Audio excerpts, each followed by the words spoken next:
great expectations, my father's family name being Beyrieb, and my Christian name Philip. My infant tongue could make of both names nothing longer or more explicit than Pip. So, I called myself Pip, and came to be called Pip. I give Beyrieb as my father's family name. On the authority of his tombstone and my sister, Mrs. Joe Gargery, who married the blacksmith. As I never saw my father or my mother, and never saw any likeness of either of them, for their days were long before the days of photographs, my first fancies regarding what they were like, were unreasonably derived from their tombstones. The shape of the letters on my father's gave me an odd idea that he was a square, stout, dark man, with curly black hair, from the character and turn of the inscription. Also Georgiana, wife of the above, I drew a childish conclusion that my mother was freckled and sickly. To 5 little stone lozenges, each about 1.5 feet long, which were arranged in a neat row beside their grave, and were sacred to the memory of 5 little brothers of mine, who gave up trying to get a living exceedingly early in that universal struggle. I am indebted for a belief I religiously entertained that they had all been born on their backs with their hands in their trousers pockets, and had never taken them out in this state of existence. Ours was the marsh country, down by the river, within, as the river wound, 20 miles of the sea. My first most vivid and broad impression of the identity of things seems to me to have been gained on a memorable raw afternoon towards evening. At such a time I found out for certain that this bleak place overgrown with nettles was the churchyard, and that Philip Beyrieb, late of this parish, and also Georgiana, wife of the above, were dead and buried, and that Alexander, Bartholomew, Abraham, Tobias, and Roger, infant children of the aforesaid, were also dead and buried, and that the dark flat wilderness beyond the churchyard, intersected with dikes and mounds and gates, with scattered cattle feeding on it, was the marshes, and that the low leaden line beyond was the river, and that the distant savage lair from which the wind was rushing was the sea, and that the small bundle of shivers growing afraid of it all and beginning to cry was Pip. "Hold your noise!" cried a terrible voice, as a man started up from among the graves at the side of the church porch. "Keep still, you little devil, or I'll cut your throat." Fearful man, all in coarse grey, with a great iron on his leg. A man with no hat, and with broken shoes, and with an old rag tied round his head.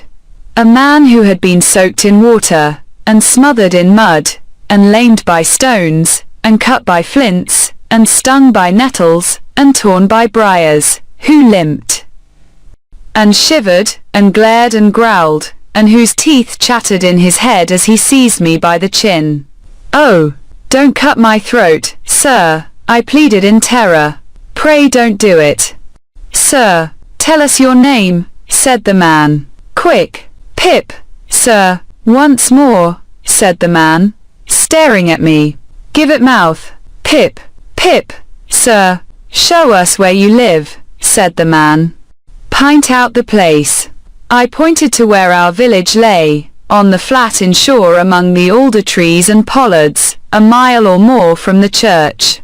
The man, after looking at me for a moment, turned me upside down, and emptied my pockets. There was nothing in them but a piece of bread. When the church came to itself, for he was so sudden and strong that he made it go head over heels before me, and I saw the steeple under my feet. When the church came to itself, I say, I was seated on a high tombstone, trembling, while he ate the bread ravenously. "You young dog," said the man, licking his lips, "what fat cheeks you have got." I believe they were fat, though I was at that time undersized for my years, and not strong. "Darn me if I couldn't eat 'em," said the man, with a threatening shake of his head. "And if I ha'n't half a mind tote." I earnestly expressed my hope that he wouldn't, and held tighter to the tombstone on which he had put me, partly to keep myself upon it, partly to keep myself from crying. "Now looky here," said the man, "where's your mother?" "There, sir," said I. He started, made a short run, and stopped and looked over his shoulder. "There, sir," I timidly explained. "Also Georgiana. That's my mother." "Oh," said he, coming back, "and is that your father alonger your mother?" "Yes, sir," said I, "him too, late of this parish." "Ha," he muttered then, considering. "Who'd I live with, supposin' you're kindly let to live, which I ha'n't made up my mind about." "My sister, sir, Mrs. Joe Gargery, wife of Joe Gargery, the blacksmith, sir." "Blacksmith, eh?" said he, and looked down at his leg. After darkly looking at his leg and me several times, he came closer to my tombstone, took me by both arms, and tilted me back as far as he could hold me, so that his eyes looked most powerfully down into mine, and mine looked most helplessly up into his. "Now looky here," he said, "the question being whether you're to be let to live. You know what a file is?" "Yes, sir." "And you know what whittles is?" "Yes, sir." After each question he tilted me over a little more, so as to give me a greater sense of helplessness and danger. "You get me a file." He tilted me again. "And you get me whittles." He tilted me again. "You bring 'em both to me." He tilted me again. "Or I'll have your heart and liver out." He tilted me again.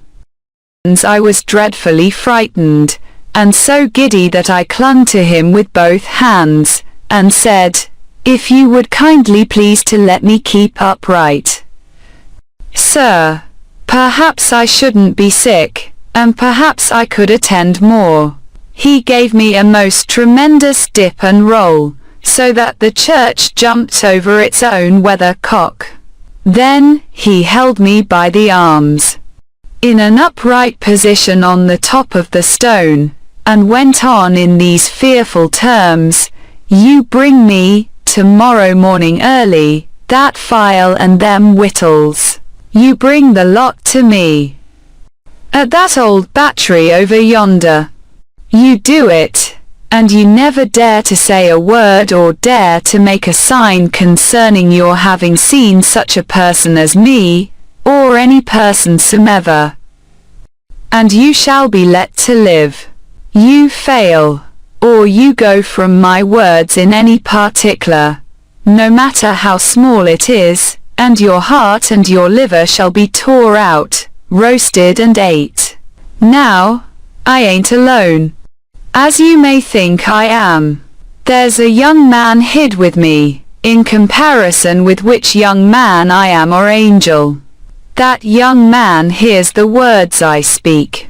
That young man has a secret way peculiar to himself, of getting at a boy, and at his heart, and at his liver.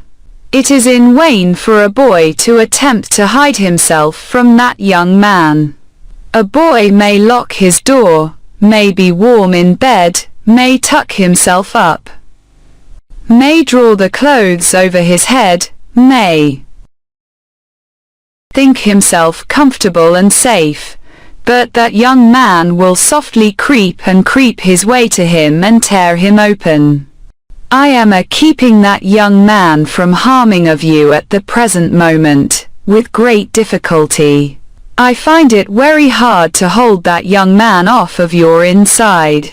Now, what do you say?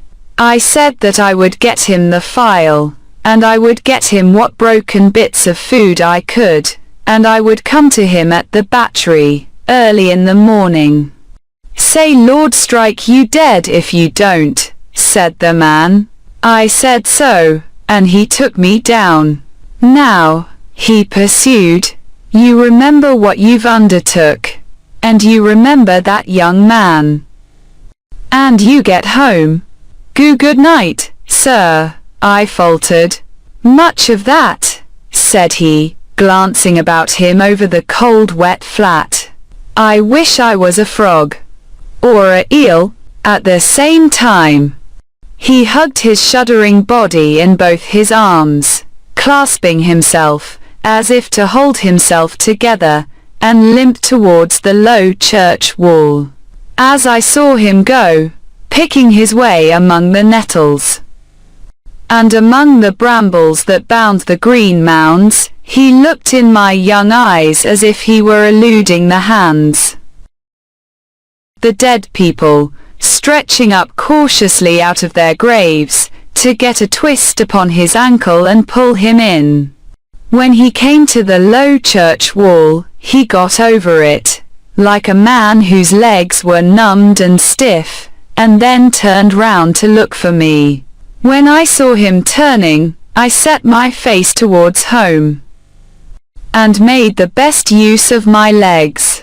But presently I looked over my shoulder, and saw him going on again towards the river, still hugging himself in both arms, and picking his way with his sore feet among the great stones dropped into the marshes here and there, for stepping places when the rains were heavy, or the tide was in. The marshes were just a long black horizontal line then, as I stopped to look after him, and the river was just another horizontal line, not nearly so broad nor yet so black. And the sky was just a row of long angry red lines and dense black lines intermixed. On the edge of the river I could faintly make out the only two black things in all the prospect that seemed to be standing upright. One of these was the beacon by which the sailors steered, like an unhooped cask upon a pole, an ugly thing when you were near it, the other a gibbet, with some chains hanging to it which had once held a pirate. The man was limping on towards this latter, as if he were the pirate come to life and come down, and going back to hook himself up again. It gave me a terrible turn when I thought so. And as I saw the cattle lifting their heads to gaze after him, I wondered whether they thought so too. I looked all round for the horrible young man, and could see no signs of him.